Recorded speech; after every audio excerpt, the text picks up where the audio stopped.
여러분, 깜깜한 곳에 한번 걸어 다녀 본 적 있으신가요? 전 어렸을 때 지금처럼 이렇게 전등이나 가로등이 많이 생기지 않았을 때를 생각해 보면은 그때가 언제냐? 시골에 있었을 때였어요. 제가 초등학교 때였을 텐데 시골은 거의 달이 뜨지 않으면 진짜 깜깜하거든요.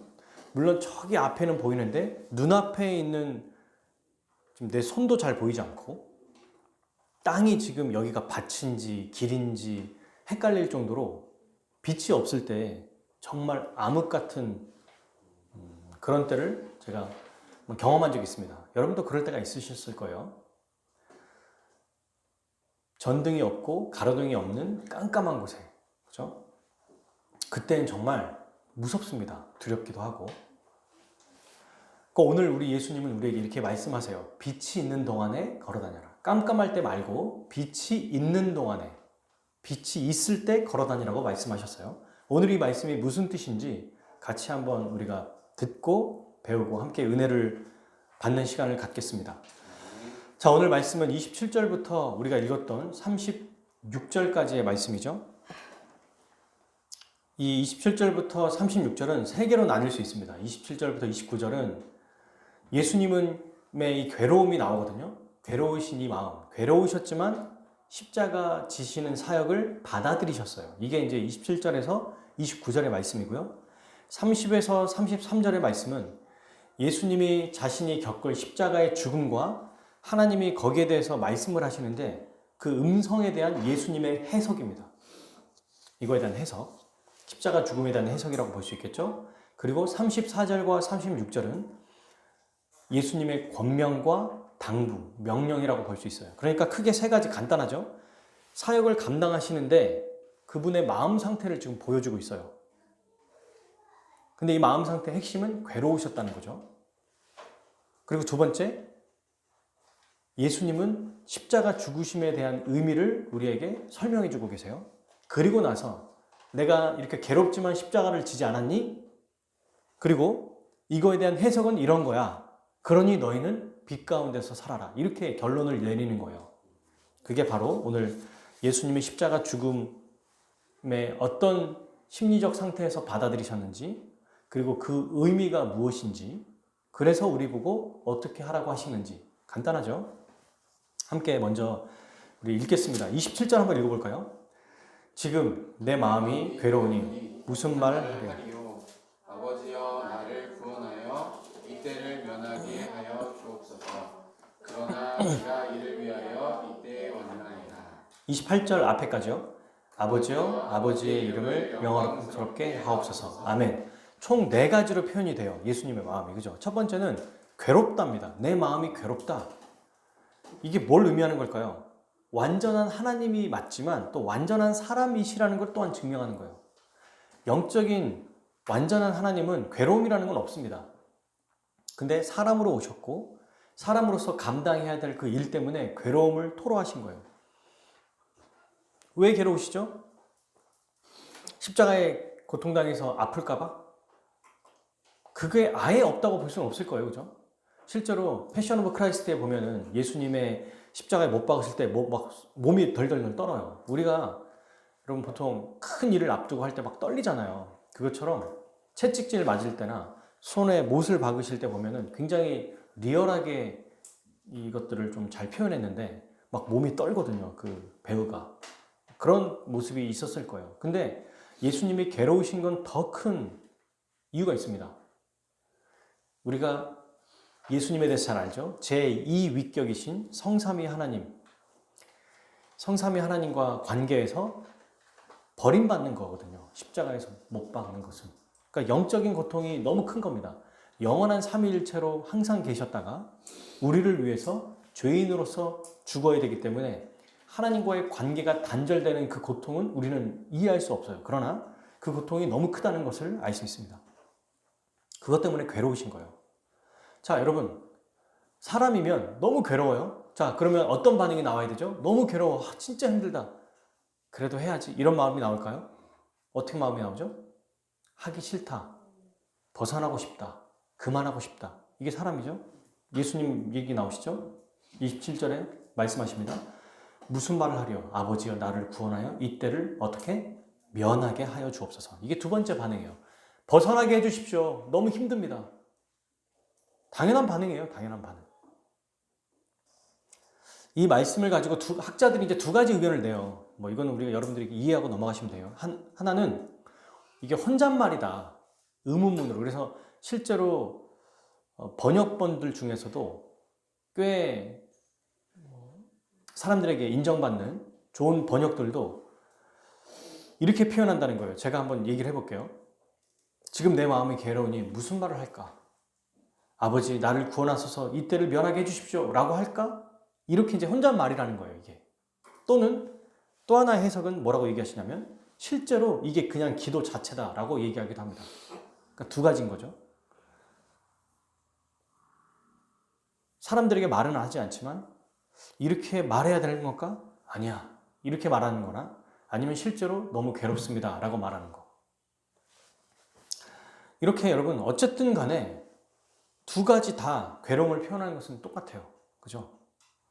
그러면 너무 괴로우니까 주님, 이제 하나님, 예수님이 하나님을 부르시는 표현이죠. 주님, 하나님, 저를 아버지, 이때를 좀 피하게 해주십시오. 이렇게 말하고 끝난다면 우리와 똑같을 거예요. 그런데 뭐라고 하세요? 세 번째, 그러나 내가 이를 위하여 이때에 왔나이다. 그럴 수 없다. 내가 괴롭더라도 벗어나고 싶더라도 난 감당해야 된다. 왜 이런 얘기를 하셨을까요? 왜 하나님이 예수님을 이 땅에 보내셨는지, 예수님이 이 땅에 오셨는지 이유를 알기 때문입니다. 여러분, 그런데 예수님은 어떻게 이렇게 마음을 다잡고 우리와 다르게 역시 이 일을 감당할 수 있었을까요? 여러분, 우리가 일생을 살다 보면은 학교 생활, 아이들 학교 생활, 직장인들의 직장 생활, 목회 생활에 힘들 때가 있어요. 괴롭거든요. 하기 싫을 때가 있습니다. 벗어나고 싶을 때가 있어요. 근데 예수님은 그러나 내가 이 일을 위해 왔습니다 하고 감당하셨어요. 어떻게 이걸 감당하셨을까? 그냥 너무 쉽게 하나님이시니까요 라고 말하기에는 우리와 좀 공감이 되지 않잖아요. 그 원인이 나옵니다. 지금은 아니지만 여러분, 예수님이 정말 힘들게 기도할 때마다 어떤 역사가 나타나는지를 십자가에 못 박혀 돌아가시기 직전 겟세마네에서 기도하실 때 나타났던 그 반응을 보고 예수님이 앞으로 그동안에 기도하셨을 때도 이런 일이 일어났었겠구나 라는 걸 짐작할 수 있다는 거예요. 이 본문에는 지금 표현이 안 돼 있고 겟세마네 기도에서 예수님이 기도하실 때 나타나는 하나의 그 장면이 있거든요. 그 장면을 보고 이전에도 예수님이 기도하실 때 이런 은혜들이 있었겠구나 라는 걸 알 수 있다는 겁니다. 그러면 겟세마네 기도하실 때 어떤 장면이 우리에게 보여지는지, 어떤 일이 일어났는지 한번 찾아봅시다. 우리 말씀을 덮지 마시고요. 그대로 두고 누가복음 22장 43절 말씀을 한번 펴보겠습니다.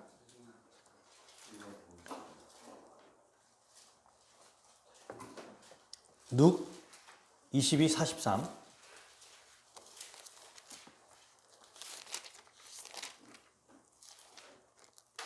이 모습은 이때만이 아니라는 거예요. 이전에도 계속 이런 일이 있었다는 것을 보여주는 겁니다. 자, 22장 43절. 42절에 보세요. 아까 우리가 읽었던 것보다 더 좀 분명해졌죠. 예수님은 계속 하기 싫어하세요. 힘들어 하시니까. 그런데 43절 읽어봅시다. 시작. 천사가 하늘로부터 예수께 나타나 힘을 더하더라. 아멘. 누가 도와줘요? 천사가. 천사는 누가 보내셨죠? 아버지 하나님. 자, 그렇다면 예수님은 어떻게 이 괴로운 마음을 감당하셨습니까? 하나님 아버지께서 천사를 통해서 힘과 능력을 주셨기에 그 은혜를 감당할 수 있었어요. 또한 하나, 성령께서 도우셨다는 표현도 중간중간에 나오죠. 꼭 이 기도뿐만 아니라 귀신을 쫓아내거나 병든 자를 또 일으키시거나 새로운 사람들을 믿지 않는 자를 또 믿게 하시는 그 역사는 다 성령의 역사라고 얘기하시잖아요. 그러니까 우리 주 예수님은 누구를 의지했다? 아버지 하나님, 성부 하나님과 제3위격이신 성령 하나님을 의지해서 결국 그분의 도움을 받아서 이 마음의 괴로움을 이겨내셨다는 거예요. 너무 놀랍지 않습니까? 똑같아요, 우리도. 그러니까 예수님은 사역에 어려움이 닥쳐왔을 때 이걸 억누르지 않았어요. 솔직하게 그냥 말씀하신 거예요. 힘들다, 괴롭습니다, 벗어나게 해주십시오 라고 말하셨어요. 그죠? 그 다음에 벗어난 게 아니라 그렇게 기도할 때, 지금 이게 어떤 장면이에요? 기도하고 있는 장면이잖아요. 기도할 때 어떤 일이 벌어집니까? 성부 하나님과 성령 하나님께서 예수님께 힘을 낼 수 있도록 도와주시는 거예요. 우리도 하나님 아버지의 도움을 받아야 합니다. 성령 하나님의 도움을 받아야 돼요. 다시 말하면 성삼위일체 하나님, 우리 주 예수 그리스도의 은혜, 그분을 의지하고 그분의 돌보심과 도움을 받으며 사는 게 바로 우리 피조물의 삶이에요. 예수님이 하나님과 성령님의 도움으로 사역을 잘 감당하신 것처럼 우리 이 땅의 삶을 그리스도와 연합한 자로 성삼위 하나님의 은혜로 감당할 수 있다는 것입니다. 이걸 우리에게 보여주고 있어요. 이 땅에서 우리가 내버려진 게 아니고 그리스도와 연합된 삼위일체 하나님이 우리를 도우시는구나. 그리고 기도하는구나. 얼마나 멋집니까? 예수님이 그냥 너무 힘들지만 꾹 참고 그냥 멋지게 내가 이 일을 위해 왔다 이렇게만 얘기하시면 우리와 공감대가 별로 없어요. 근데 너무 괴롭다고 말씀하시고 벗어나고 싶다고 말씀하시잖아요. 예수님도 이러셨다니까요. 그런데도 솔직하게 말씀하시고 하나님 앞에 토로했더니 하나님이 천사를 보내셔서 성령님을 보내셔서 감당하게 하시고 이길 힘을 주셨다는 거죠. 이 놀라운 은혜가 우리에게 있기를 축복합니다. 자, 그러면 왜 예수님은 결국 어떤 걸 한 거예요? 지금 이 장면에 하나님을 믿고 결국 그 말씀에 순종한 겁니다. 그러니까 믿음과 순종이 지금 나타나는 거죠. 오늘 이 본문에서 우리가 방금 읽은 27절과 28절 요한복음 12장 이 부분에서 예수님은 괴로우셨지만 하나님을 믿고 그분의 말씀에 순종했다는 겁니다. 왜 그렇게 했을까? 왜? 그냥 왜 버틴 거죠? 왜 이걸 이겨내실 수 있었던 거죠? 바로 네 번째예요. 하나님 아버지의 이름을 영화롭게 하기 위해서입니다.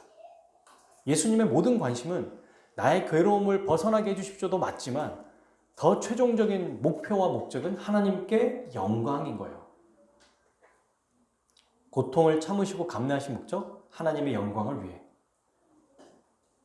우리도 마찬가지입니다. 사랑하는 여러분. 우리가 사실 이 세상의 삶이 좋을 때도 있고 슬플 때도 있고 힘들 때도 있고 속상할 때도 있고 정말 괴로울 때도 있거든요.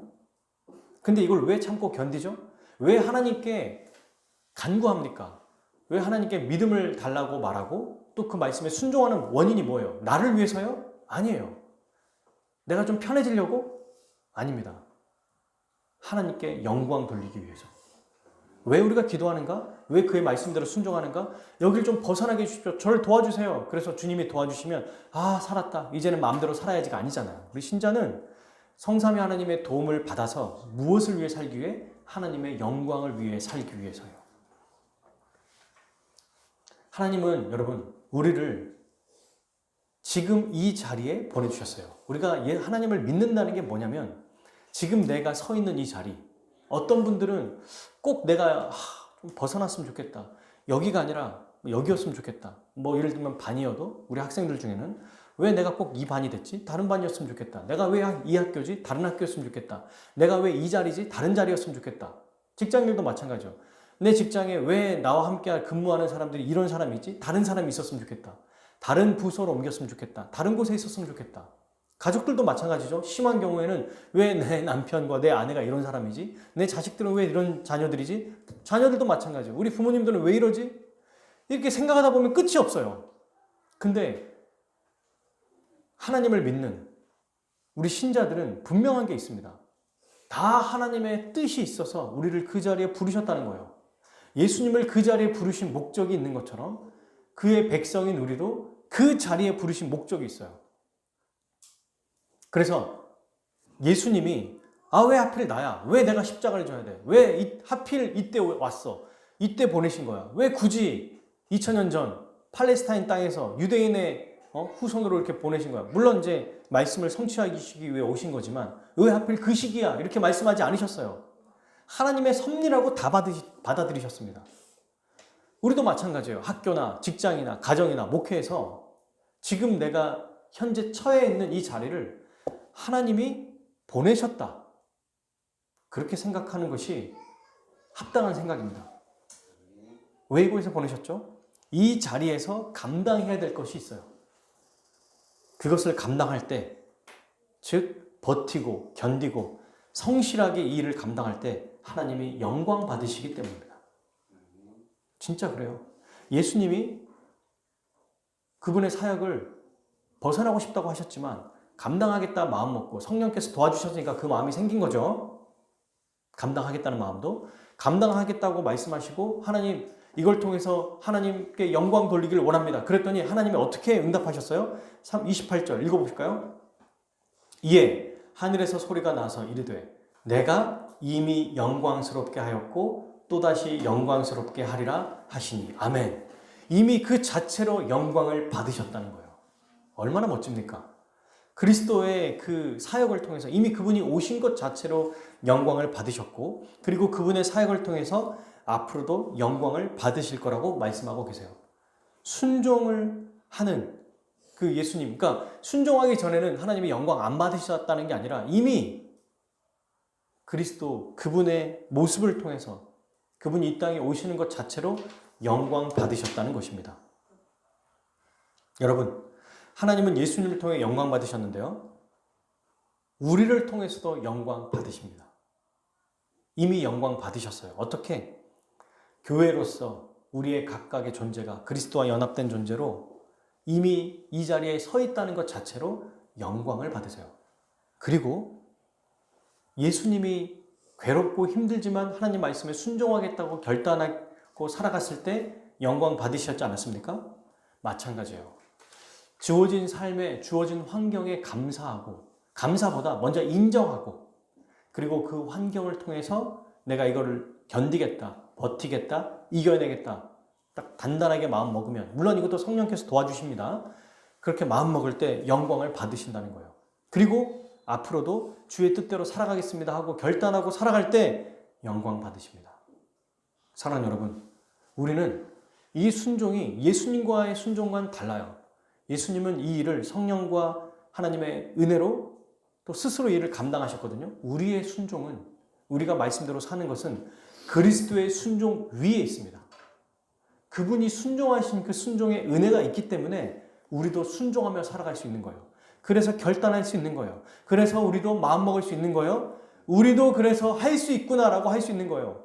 그리스도와 똑같은 입장이 아니기 때문에 주님이 다 이루셨으니까 십자가에서 전부 다 성취하셨기 때문에 성취하신 은혜 안에 있기 때문에 이미 우리는 존재 자체로 순종할 수 있는 존재가 된 것입니다.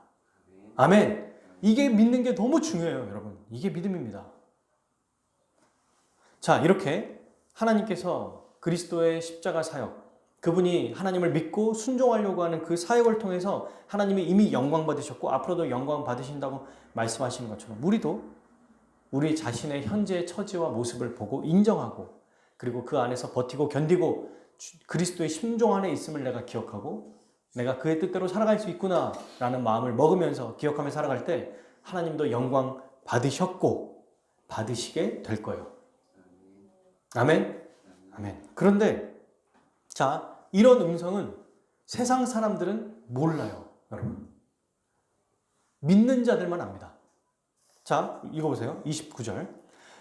곁에 서서 들은 무리는 천둥이 울었다고도 하며 또 어떤 이들은 천사가 그에게 말하였다고도 하니. 자, 듣는 사람들 중에 두 개로 갈라져요. 하나는 무슨 소리인지 모르고 멍. 그러니까 이게 예수님만 들은 소리가 아니에요. 하나님께서 하늘에서 소리가 났다고 얘기했잖아요. 방금 우리가 28절에 읽은 것처럼. 내가 이미 영광스럽게 하였고 또다시 영광스럽게 하리라. 여러분 언제 이런 음성이 또 한번 들렸어요? 성령을 받으셨을 때, 세례를 받으셔서 이제 이를 감당하겠습니다. 십자가 사역을 감당하겠습니다 라고 세례 요한에게 처음 세례를 받으셨을 때 이는 내 사랑하는 아들이요 내 기뻐하는 자라 너희는 그의 음성을 들으라 이렇게 말씀하시는 그 하늘의 음성이 또 이제 마치 인클로주어처럼 처음과 마지막에 나오는 것처럼 하나님의 음성이 들렸어요. 근데 이때 음성이 들렸을 때 사람들의 반응이 제각각이에요. 전혀 못 알아듣는 사람이 있고 음성은 소리는 났으니까 어떤 사람들은 천사가 말했다라고 들은 사람도 있었던 겁니다. 우리가 현재 처지에서 지금 내 상황과 내 어려움 속에서 살아가는 이런 삶이 하나님께 이미 영광이 되고 이것을 내가 어떻게든 주의 뜻대로 살아가겠다 노력하며 살아갈 때 이것이 하나님께 영광이라는 것을 아는 사람도 있지만 대부분이 모른다는 거예요. 알 수가 없다는 겁니다. 그 원리를 깨달을 수도 없어요. 저 무슨 소리야? 저 뭐 하는 거야? 왜 저렇게 살아? 라고 말할 수 있다는 거죠. 그러나 하나님은 분명하게 우리에게 말씀하십니다. 내가 영광스럽게 했고 또 앞으로도 영광스럽게 할 것이다. 여러분 근데 여기서 우리가 어쩌면 약간 오해할 수도 있어요. 아버지 내가 이미 영광스럽게 했고 또다시 영광스럽게 하리라. 이거는 하나님이 예수님을 영광스럽게 하신다는 얘기가 아니에요. 그죠? 예수님이 뭐라고 하셨어요? 28절에 아버지여 아버지의 이름을 영광스럽게 하십시오. 하나님 영광 받아주세요 라는 얘기거든요. 그러니까 하나님이 예수님의 말씀대로 스스로 영광을 돌리셨다는 얘기예요. 이게 우리는 하나님께 영광을 돌릴 수가 없습니다. 하나님 영광 받으소서라고 할 때 하나님 주기도문 아시죠? 제 3인칭을 써가지고 당신의 이름을 영화롭게 하옵소서 이렇게 말하는 거죠. 우리가 할 수 있는 건 그게 다예요. 피조물인 죄인인 우리가 어떻게 하나님께 영광을 돌릴 수 있습니까? 영광 받으십시오가 안 돼요. 근데 그 말은 더 구체적으로 말하면 하나님 저의 보잘것없고 볼품없는 저의 이 믿음과 순종이지만 이걸 통해서도 기뻐해 주십시오. 이걸 통해서 하나님의 더 영광스러운 분임을 내가 고백합니다. 그러니 영광을 받아주십시오. 이런 뜻이거든요. 하나님만이 하나님 스스로 영광을 돌릴 수 있어요. 근데 하나님이 그 일을 행하신다고 말씀하고 계시는 겁니다. 예수님의 사역을 통해서 영광을 받으셨고요. 스스로 또 그 사역을 통해서 영광을 돌리겠다고 말씀하신 거죠.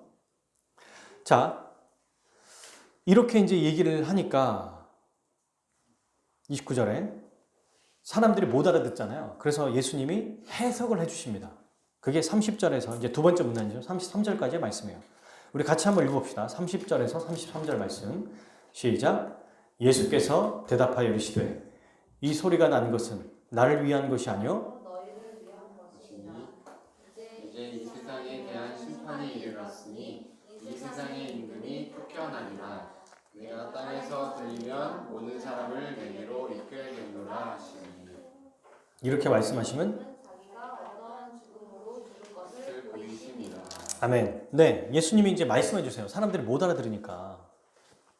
그리고 앞에서 우리가 지금 27절부터 봤지만 앞에 이미 지난주 말씀부터 봐야 되죠. 인자가 영광을 얻을 때가 왔노라. 그러니까 그리스 사람들 몇 명이 빌립에게 찾아와서 우리 예수님 만나고 싶어 라고 말한 거예요. 종려나무 가지를 가지고 예수님이 예루살렘에 영광스럽게 입성하시는 거잖아요. 만왕의 왕이신데 가장 낮은 모습으로 어린 나귀를 타고 오시니까 막 사람들이 종려나무로 예수님을 맞이합니다.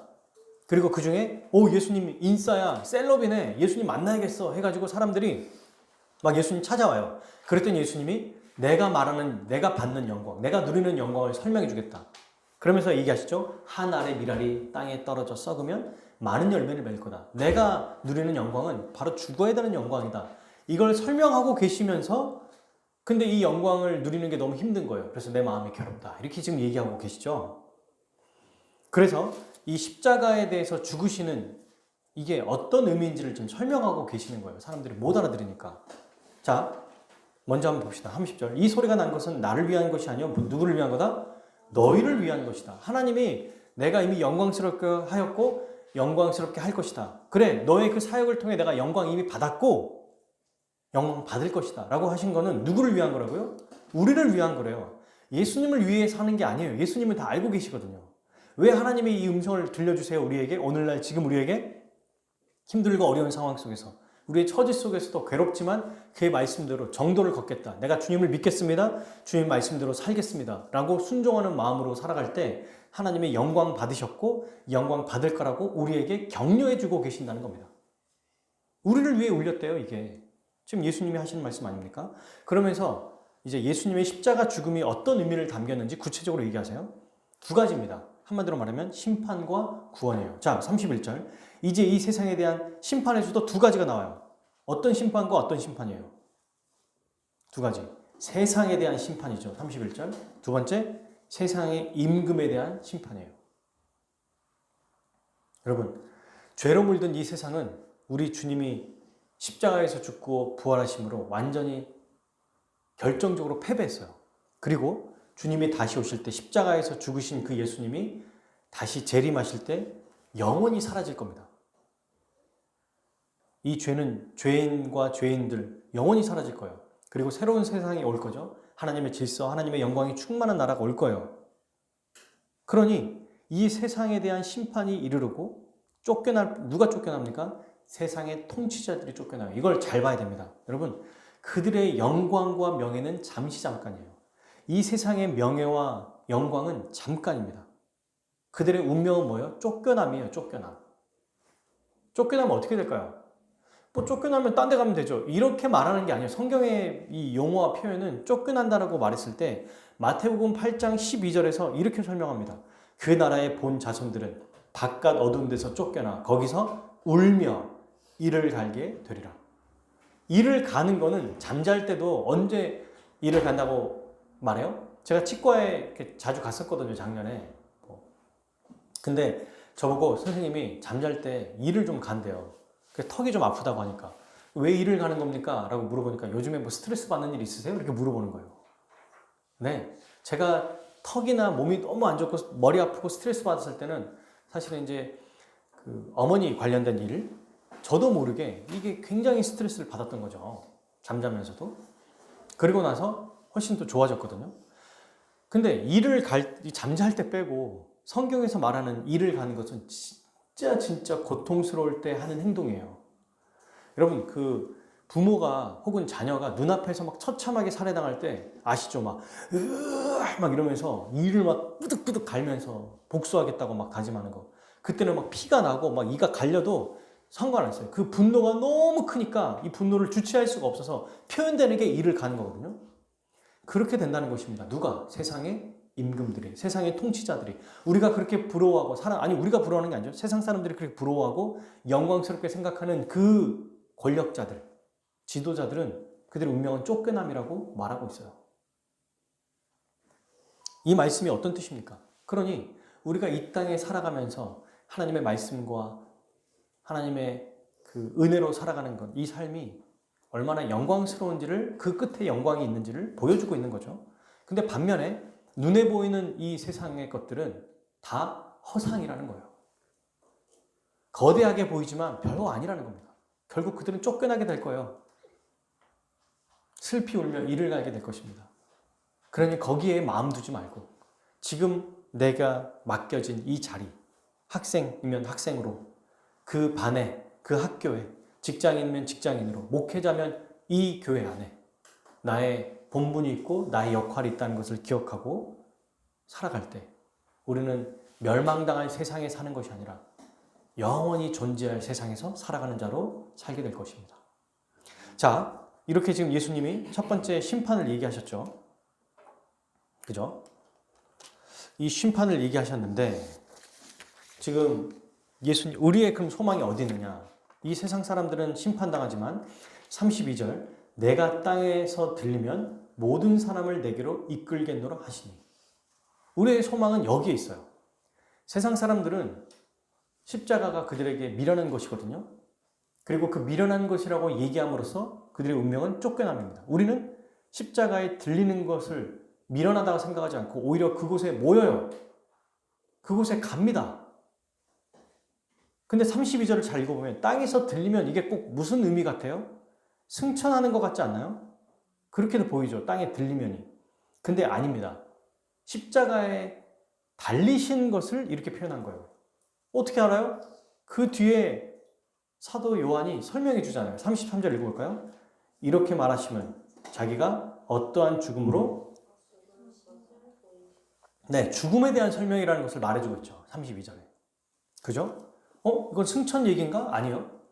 십자가 죽음을 얘기하는 거라고 요한이 말하고 있습니다.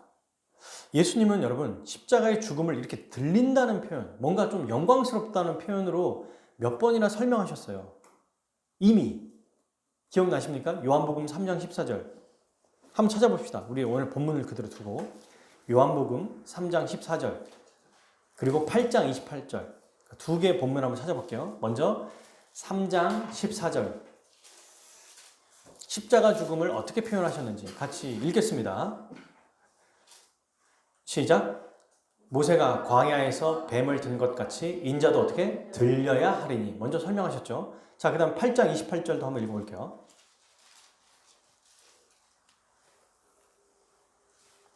시작. 이에 예수께서 이르시되 너희가 인자를 든 후에 내가 그인 줄 알고 또 내가 스스로 아무것도 하지 아니하고 오직 아버지께서 가르치신 대로 이런 것을 말하는 줄로 알리라. 네, 앞에서 뭐라고 말합니까? 인자를 든 후에라고 얘기했죠.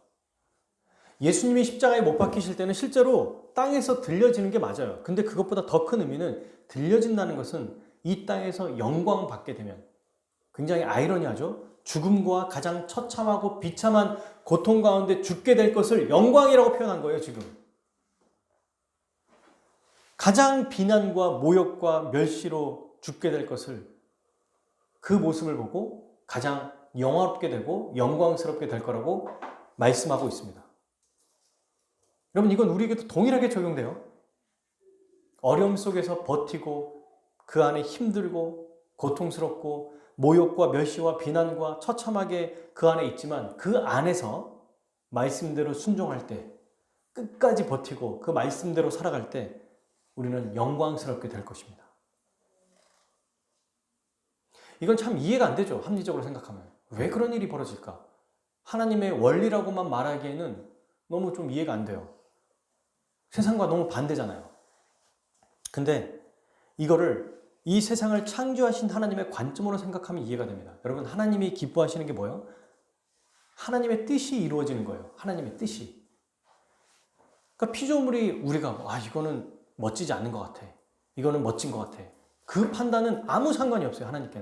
하나님께는 그분의 뜻이 이루어지면 됩니다. 근데 어떻게 그분의 뜻이 이루어져요? 우리 같은 이 죄인을 사랑하셔서 구원하시기 위해 공의로우신 하나님의 공의를 심판하셔야 되잖아요. 그 공의를 다른 하나님, 제2위격이신 하나님, 예수님께 이 모든 것을 다 감당하게 하셔서 그분을 심판하심으로 공의가 이루어지고 하나님의 뜻이 성취가 됩니다. 그래서 결국 하나님의 뜻이 십자가를 통해 이루어지기 때문에 하나님의 영광을 받으신다는 거예요. 우리도 여러분 보십시오. 이 땅에 살아가는 인류의 삶이 세상의 원리와 다르게 살아갈 수밖에 없어요, 신자는. 그러니까 고통스럽거든요. 그러니까 힘든 거예요. 그래서 그때 나 그냥 때려치겠다, 집어쳐야겠다, 안 해야겠다, 똑같이 힘들면 나도 세상 사람들과 똑같이 살아야지 라고 하면 영광이 안 돼요. 근데 그 안에서 말씀대로 버티고 견디고 손해보고 힘들어도 그렇게 살아가면 그 자체로 영광이 될 수밖에 없습니다, 하나님께. 왜? 하나님의 뜻을 이루는 과정이니까. 결과가 중요하지 않아요, 사랑하는 여러분. 결과는 이미 주님이 다 이루셨어요. 끝냈어요. 그리고 오셔서 끝내실 거예요. 우리는 이미 이루어진 승리와 확실하게 최종적으로 이루게 될 승리 안에서 우리 개개인의 삶을 주의 뜻대로 살려고 살아가는 삶인 거죠.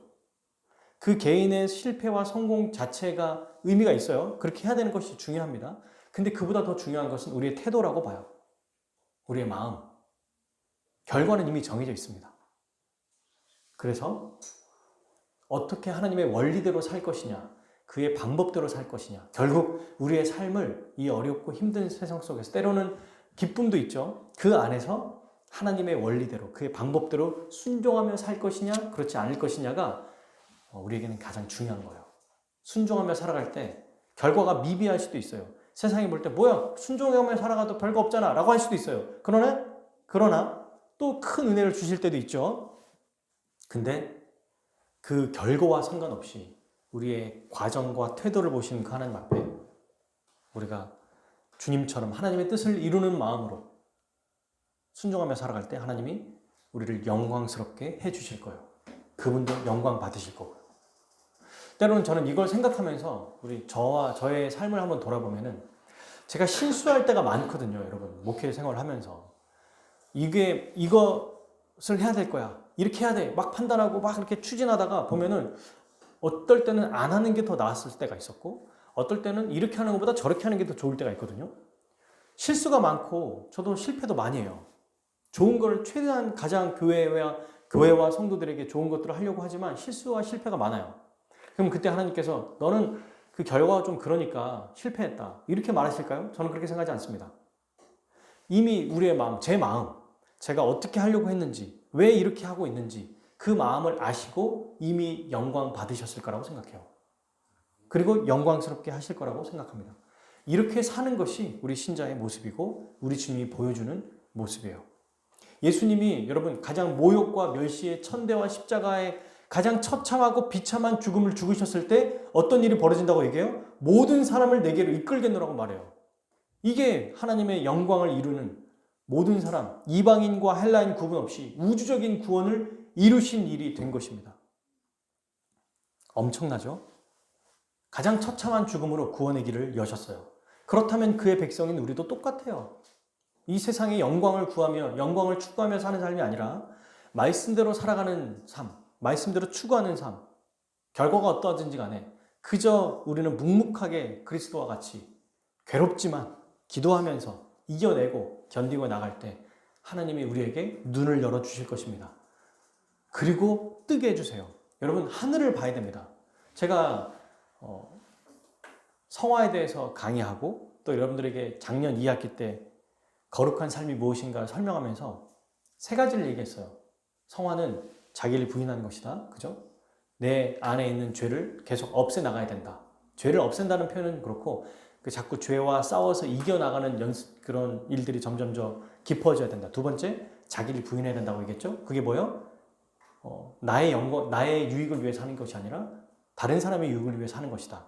근데 이것이 가능한 이유, 이렇게 살 수 있는 이유, 이 땅에서 다 자기만 잘 먹고 잘 사는 세상 속에서 어떻게 하나님의 말씀대로 살 수 있느냐가 바로 세 번째였어요. 그게 뭐예요? 하늘의 소망을 기억하며 사는 것. 그래서 리차드 백스터, 제임스 패커 이런 분들은 하루에 30분씩 내세를 생각하며 살았다고 얘기했잖아요. 이거보다 막강한 건 없습니다. 그래서 오늘 주보에도 나와 있지만 제가 이번 말씀 사경회 때 이사야서 말씀을 하려고 했잖아요. 근데 강력하게 이번 한 주 동안에 우리 주님이 어디로 이끄시냐면 요한계시록으로 자꾸 이끌어 주시는 것 같아요. 하늘을 자꾸 봐야 된다는 얘기를 저희 마음에 이렇게 봐야겠다는 마음이 들어서 본문을 바꿨어요. 요한계시록으로. 계시록에 지금 현재 우리 상태가 어디에 있는지를 봐야겠다, 우리가. 그게 진짜 힘이 되거든요. 그것처럼 여러분 정말 우리가 하나님의 영광대로 사는 것, 이 세상의 영광을 추구하는 것이 아니라 하나님의 영광을 추구하고 우리의 온통 관심이 거기 있어야 돼요. 예수님을 보십시오. 관심이 사람들에게 환영받고 축하받고 이런 거 관심 하나도 없어요. 그러니까 하나님께 영광이 되는 거 그러면 끝이에요. 하나님 기뻐하신가? 끝. 다른 거 수많은 거 생각하지 말고 그냥 단순한 거예요. 신자의 삶은 하나님께 영광이 되는가? 이게 하나님의 방법인가? 하나님의 질서대로 하는가? 오케이.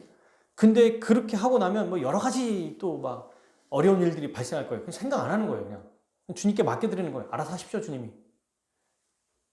그 결과와 상관없이 우리는 참된 은혜와 그 안에서 평강을 누리게 될 것입니다. 이게 성경이 말하는 신자의 삶이에요. 예수님이 이렇게 살아갈 때 괴로우심이 있었지만 그 안에 평강이 있습니다. 신자의 삶은 여러분 참 오묘한 게요. 힘들고 어려울 때 더 기도하고 그 안에서 또 위로를 받아요. 참 사람이 편안하잖아요. 그러면 또 기도도 안 하고 그 안에 공허해요. 진짜 신기하죠. 여러분 진짜 하루하루를 이 세상에서도 하나님이 그렇게 우리를 만드신 거예요. 빡빡하게 사는 사람들은 오히려 막 희망차게 살아요. 막 아르바이트도 하고 뭣도 하고 너무 힘들게 어렵고 좌절하는 정서적인 문제가 있는 사람들 말고 막 하루하루 막 버티고 또 막 치열하게 사는 사람들. 근데 돈이 엄청 많거나 엄청 유명해졌어. 그런 사람들은 오히려 마음에 병이 있어요. 그죠? 근데 우리 신자는 그 하나님이 우리를 부자로 만드시지 않은 이유가 있는 것 같아요. 그리고 매일 어려움을 주시는 이유가 있는 것 같아요. 목회 생활도 그렇고 여러분들이 우리 인생의 삶에서도 이것만 해결되면 좋아질 것 같잖아요. 근데 하나님이 그렇게 내버려 두지 않습니다. 왜? 우리의 목표는 하나님이 우리를 향한 목표는 이걸 통해서 잘 되고 성공하는 게 목표가 아니에요. 그분의 목표는 우리가 더 거룩해지는 것입니다. 더 우리의 성품과 우리의 마음과 우리의 생각이 주님을 닮아가는 거예요. 더 말씀대로 순종하는 게 하나님의 목표입니다. 여기에 우리의 생각이 완전히 깨어져야 돼요. 그렇구나.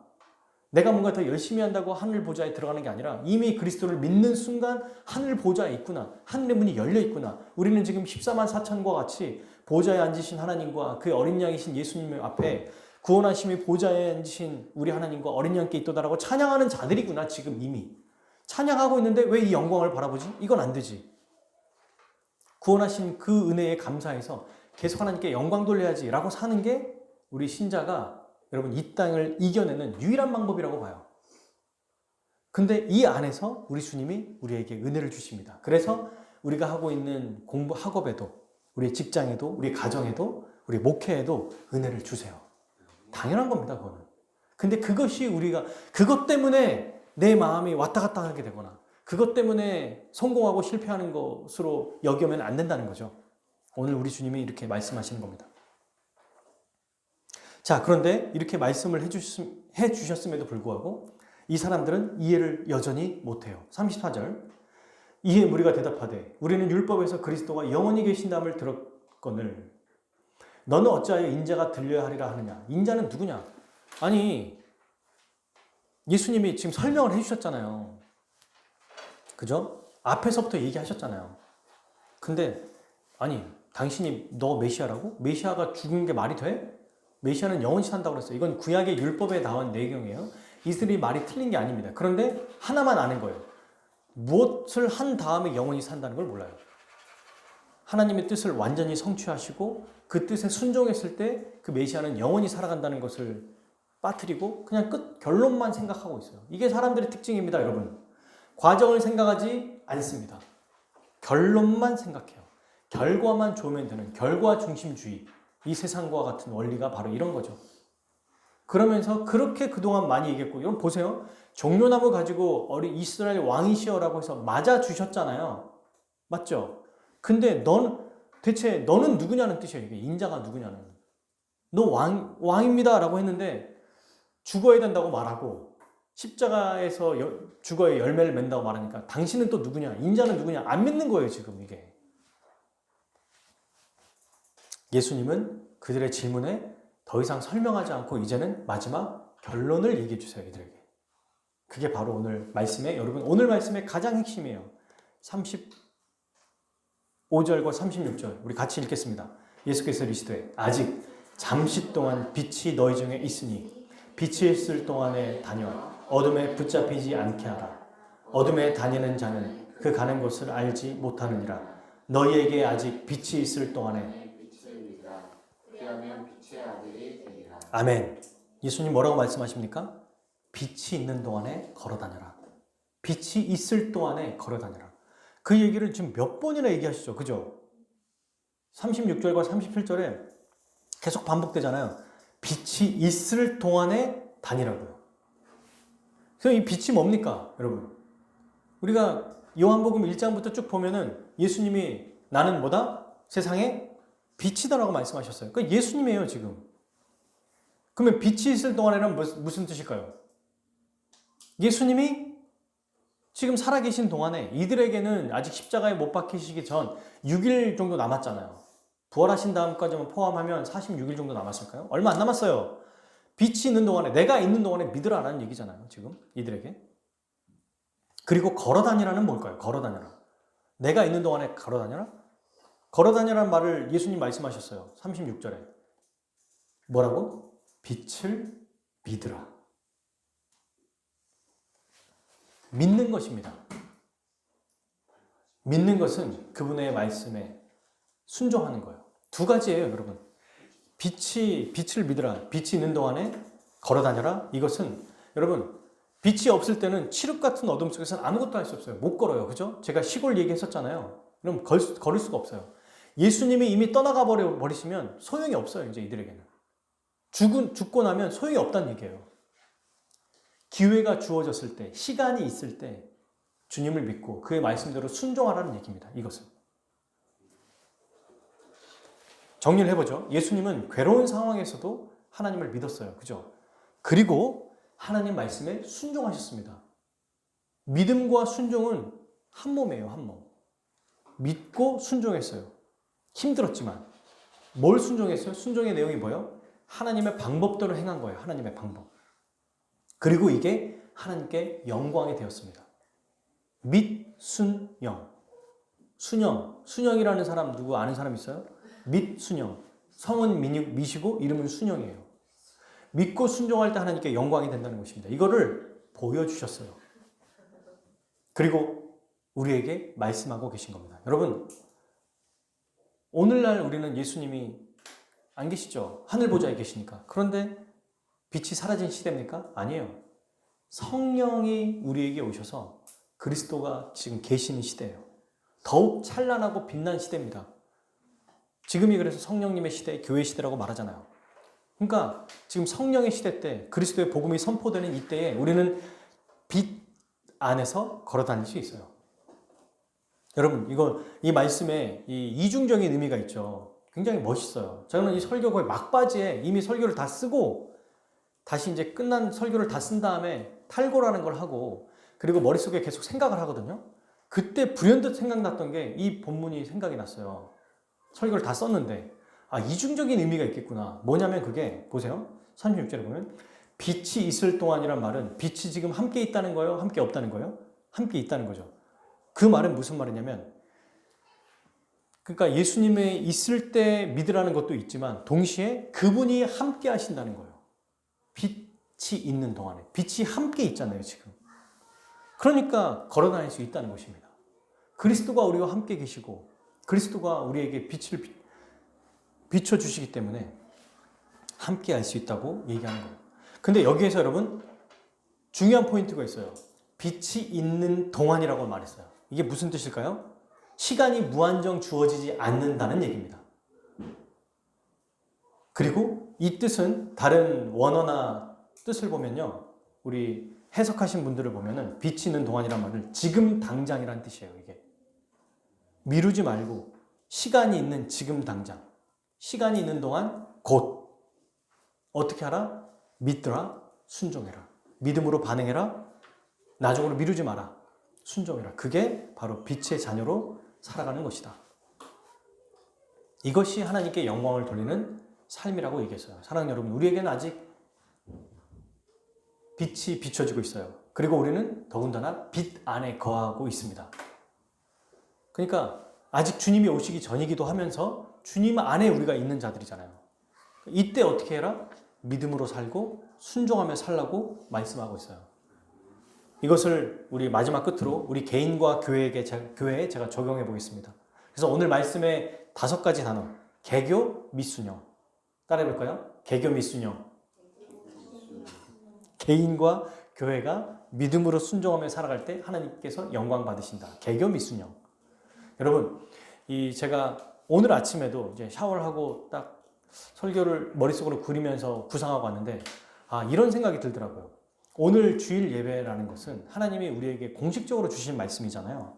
그럼 오늘 말씀을 우리가 매일매일 다른 말씀도 로마서 말씀도 보고 또 이사야 이제 나중에 계시록 말씀 보겠지만 이 말씀을 한 주 동안 계속 기억하는 것이 너무 중요하지 않겠는가. 왜? 공적으로 주신 말씀이거든요. 한 주간 이 말씀을 기억하라는 겁니다. 그래서 개교 미순영을 기억하세요. 개인과 교회가 믿음과 순종으로 살아갈 때 하나님이 영광 받으신다. 여러분, 이거 안에서 다른 말씀들을 함께 풍성하게 채워가야 됩니다. 주일 예배는 끝. 자, 이제 월요일날 새로운 말씀을 볼까? 이러면 힘들어요. 주일날 주신 말씀을 우리 민지자매가 또 막 올려주잖아요. 그 말씀을 들으세요. 괜찮아요. 다 안 들어도 됩니다. 중간중간만 들어도 돼요. 10분만 들어도 돼요. 5분만 들어도 돼요. 아니, 제목만 봐도 돼요. 빛 있는 동안 걸어 다녀라. 그래, 맞아. 지금 내가 순종해야지. 지금 믿어야지. 이렇게 하며 살아갔으면 좋겠어요. 왜? 주일 말씀은 공적으로 우리에게 주어진 말씀이니까.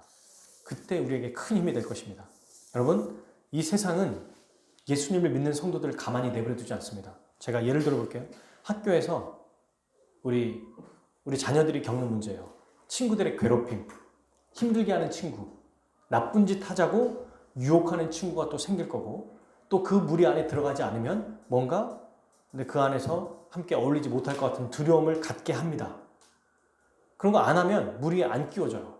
실제로 제 사랑하는 그 목회자 자녀가 초등학교 저학년인데 게임을 하나도 안 시켜줬대요, 부모가. 그랬더니 친구들끼리 게임도 안 하는 애라면서 약간 터부시하고 그 무리에 끼워주지 않았답니다.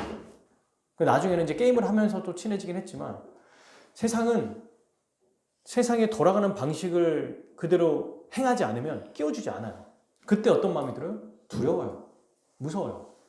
직장 한번 생각해 볼까요? 어떤 중요한 결정을 해야 되고 선택할 때가 있어요. 남들이 다 하는 거. 근데 눈 한 번만 감고 딱 그냥 버티고 남들이 하는 것처럼 해버리면 미움 안 받아요. 근데 그걸 안 하면 말씀대로 순종하고 살아가려고 하면 미움받게 되는 경우가 있습니다.